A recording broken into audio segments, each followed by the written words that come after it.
নমস্কাৰ জয় জগন্নাথ জয় জগন্নাথ জয় জগন্নাথ তাৰমানে বিশ্বত যেটো পৰিৱেশ আমি দেখা পাইছো অশান্ত পৰিৱেশ তাৰ প্ৰতি আমি কিছুমান চিন্তা চৰ্চা কৰিম খনামুখ তাৰ পিছত আপোনাৰ কি কয় শিৱস্থান পাঘালি গাঁৱৰ মানুহ আমি কিছুমান আলোচনা কৰি দেখিলো যে আমি সমন্বয় এটা যাত্ৰা উলিয়াও হ্যাঁ হিন্দু মুসলিম আৰু লগতে আপোনাৰ অসমীয়া মানুহখিনি আৰু বিশেষকে যেহেতু হিন্দু এটা উৎসৱ এই কাৰণে ইম্পৰ্টেন্ট আমি বিশেষকে হিন্দু মানুহখিনিৰ ওপৰত দিছো আৰু দিয়াৰ পিছত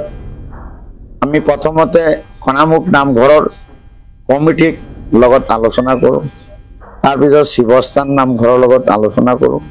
তাৰ পিছত আপোনাৰ আমাৰ গাঁৱৰ মানুহৰ লগত আলোচনা কৰি আমি একমাত্ৰ বিশ্ব শান্তি ৰক্ষাৰ্থে আমি এই ৰথ যাত্ৰা কাৰ্যসূচীবাক আমি উলিয়াইছিলো মই ইয়াতে এটা ক্ষমা বিচাৰিব লাগিব মই যোৱা জুন মাহ 27 তাৰিখে কেইবাটাও চেনেলত মই বিবৃতি দিছিলো বিবৃতিটোত হ'ব লাগিছিল আপোনাৰ 5 জুলাই হৈ গ'ল 5 জুন অতি মাত্ৰা গৰমৰ ভাৱে আৰু বয়সৰ চাপত মই এটো পাহৰি গৈ মই নিজকে কিবা দুখ লাগিছে সেই কাৰণে মই আপোনালোকৰ ওচৰত ক্ষমা বিচাৰিছো আৰু এটা কথা আমাৰ ৰথখানাটো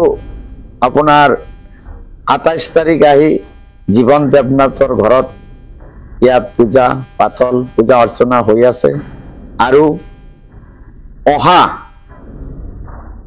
জুলাই মাহৰ 5 তাৰিখে এই জগন্নাথ দেৱ পুনৰবাৰ আপোনাৰ খনামুখ নামঘৰলৈ যাব সেই নামঘৰটোতে তেওঁৰ আচল ঘৰ আৰু জীৱন দেৱনাথৰ যেটো ঘৰ আছিলে এইটো তেওঁৰ মাহীয়েকৰ ঘৰ মাহীয়েকৰ ঘৰত এসপ্তাহৰ কাৰণে ফুৰিবলৈ আহিছিল পুনৰবাৰ তেওঁ আকৌ তেওঁৰ নিজৰ ঘৰলৈ গুচি যাব আৰু সেই সুযোগতে আজিৰ সুযোগতে মই আপোনালোকক বিনম্ৰভাৱে অনুৰোধ জনাইছো যে 27 তাৰিখে যেনেকুৱা কাৰ্যসূচী আমি হাতত লৈছিলো আজিও ঠিক সেই ধৰণেই আমাৰ 5 জুলাই তাৰিখে যিবা কাৰ্যসূচী হ'ব সেইমতে ৰথ যাত্ৰা আমি ইয়াৰ পৰা উলিয়াই লৈ যাম গতিকে সমূহ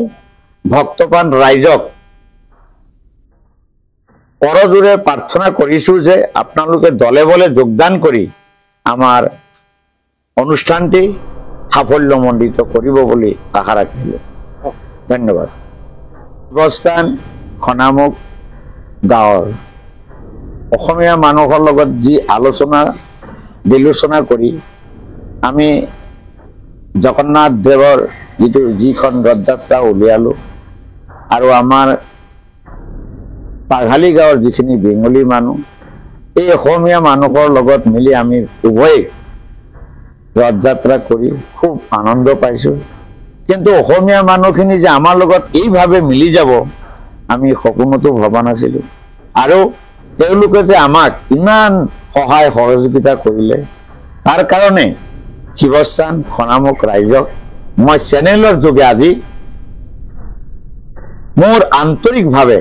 তেওঁলোকক ধন্যবাদ জনালো।